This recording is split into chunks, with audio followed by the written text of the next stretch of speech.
Bienvenue sur cette nouvelle chronique. Alors, de quelle parabole allons-nous parler aujourd'hui, Luc? Alors on l'appelle les deux débiteurs, une petite parabole, dans un moment de convivialité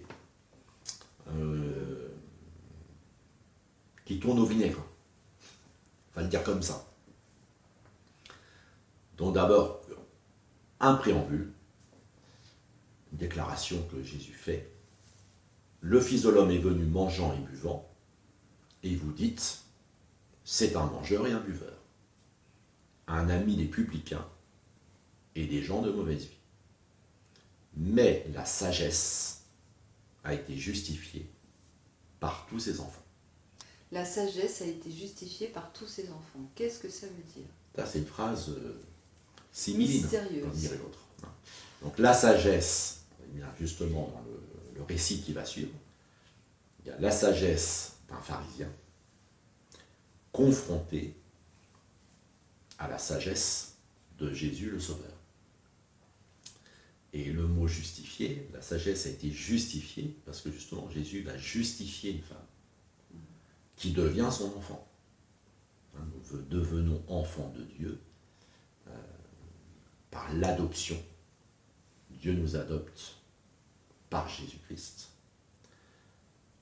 Et quand quelqu'un reçoit le salut, il devient enfant de Dieu.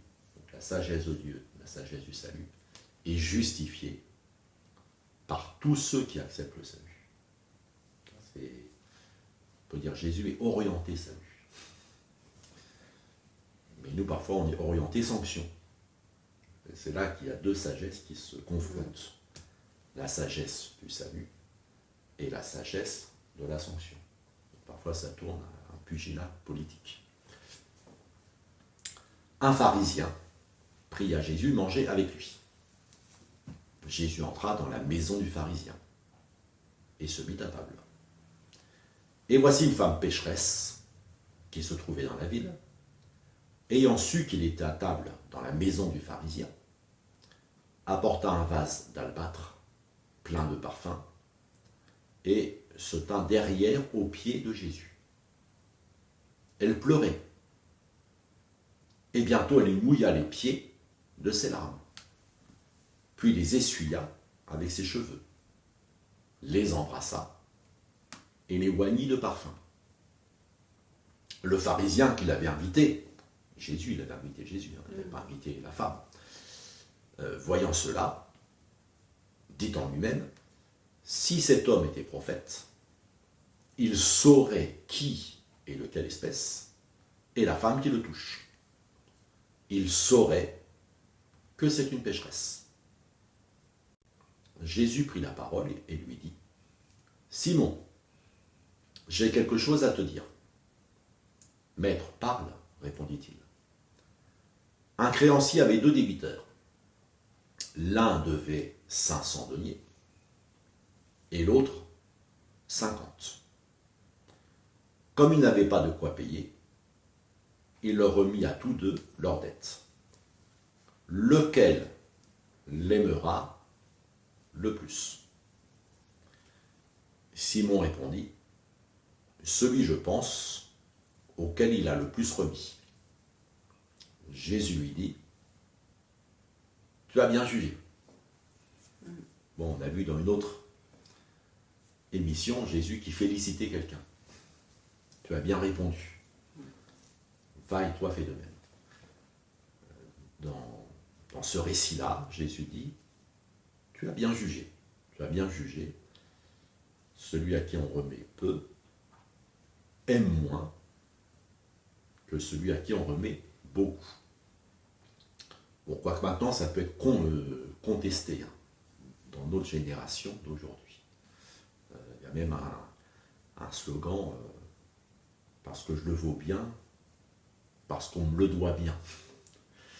Donc il y a des choses comme ça qu'on prend comme un dû, alors qu'on devrait aussi les recevoir comme un don. Et il y a cette capacité à remercier pour le don qui a tendance à disparaître. Mais l'homme a bien répondu. Donc cette femme est comme la perturbatrice du repas. C'est pour ça que le repas tourne au vinaigre. Elle perturbe le repas des gens bien. Elle est bien comme on dit dans un jeu de quilles. La sagesse du pharisien, c'est reconnaître les pécheurs et les exclure. C'est sa sagesse à lui. Et si Jésus était prophète, il devrait savoir quand même. Et surtout, Jésus ne devrait pas accepter qu'elle le touche, c'est-à-dire qu'elle le contamine. Il devrait se protéger. Mais la sagesse de Jésus, c'est pardonner aux pécheurs ce qui engendre l'amour reconnaissant dans son cœur. C'est pour ça qu'on disait tout au début, il y a deux sagesses qui s'opposent.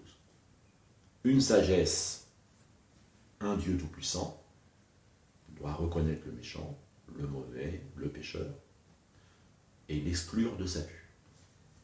Mais Dieu qui s'est fait homme, Dieu qui n'est pas seulement le Dieu tout-puissant, mais qui est Dieu est amour, eh bien ce Dieu d'amour a tellement aimé le monde qu'il a donné son Fils. Et c'est cette sagesse-là que Jésus exprime. Et le pharisien doit se ranger, dans un sens, Jésus lui tend un piège, en lui demandant de répondre à la petite question. Là. Eh bien il le met de son côté. Il le met du côté de sa sagesse à lui.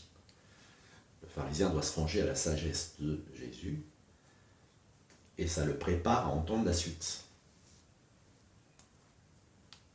Et pas piquer des vers. Puis, se tournant vers la femme, il dit à Simon, « Vois-tu cette femme?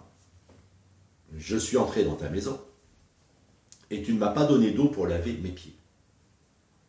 Mais elle les a mouillés de ses larmes, et les a essuyés avec ses cheveux. Tu ne m'as pas donné de baiser. Mais elle, depuis que je suis entré, elle n'a pas cessé de m'embrasser les pieds. Tu n'as pas versé d'huile sur ma tête. Mais elle a versé du parfum sur mes pieds.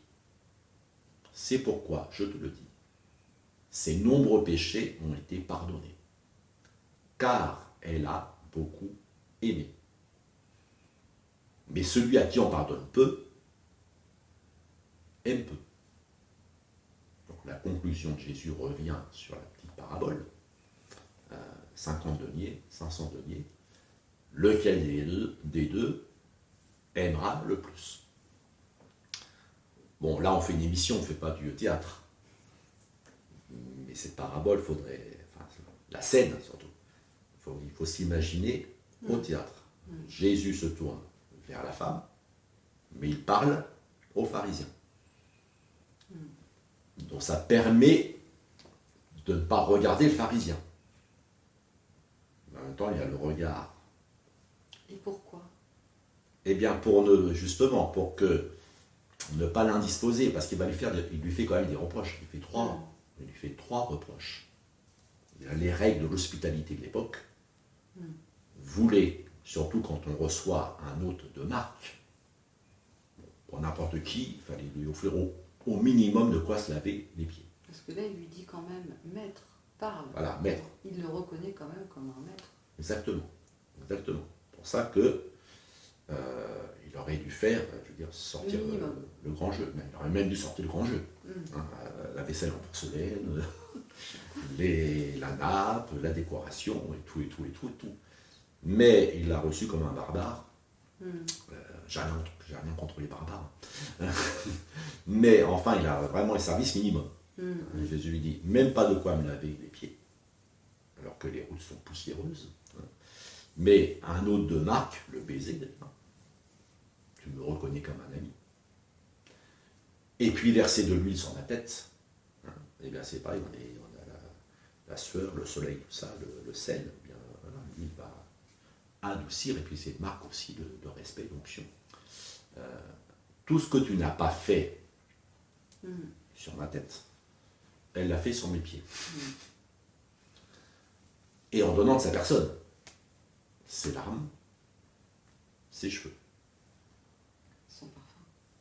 Alors le parfum, elle l'a acheté. Mais là, elle a donné son portefeuille. Elle a donné son portefeuille. Mais voilà.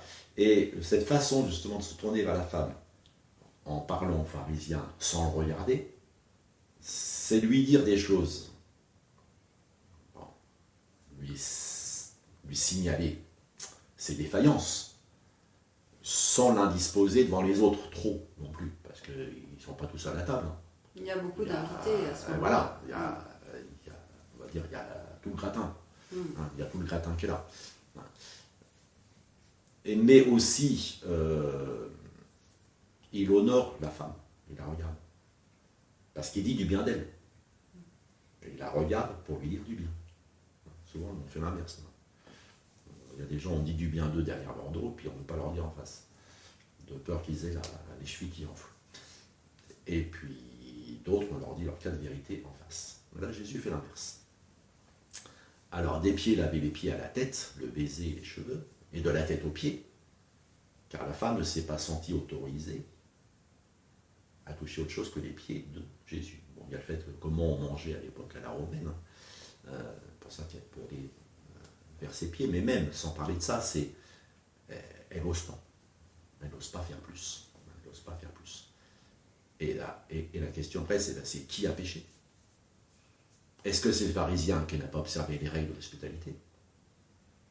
Ou une pécheresse justifiée qui lave l'affront pour lui? Puisqu'en fait, elle a compensé la faute de l'autre. Ce qu'il n'a pas fait, elle l'a fait. À l'arrivée, ce qui devait être fait est fait. Donc Jésus, c'est une façon de dire aux pharisiens, tu ne l'as pas fait, c'est pas grave, elle l'a fait. Mais avant de juger avec ta sagesse, pour revenir, mais la sagesse a été justifiée par tous ses enfants. Donc ta sagesse qui veut que on stigmatise le pécheur, eh bien comprend qu'il y a une autre sagesse qui lui est largement supérieure. Et Jésus dit à la femme, tes péchés sont pardonnés. Alors bien sûr, ça choque les autres. Seul Dieu peut pardonner les péchés. Mais Jésus dit à la femme, tu es sauvée, va en paix. Merci Luc, merci à tous et à bientôt pour une nouvelle chronique.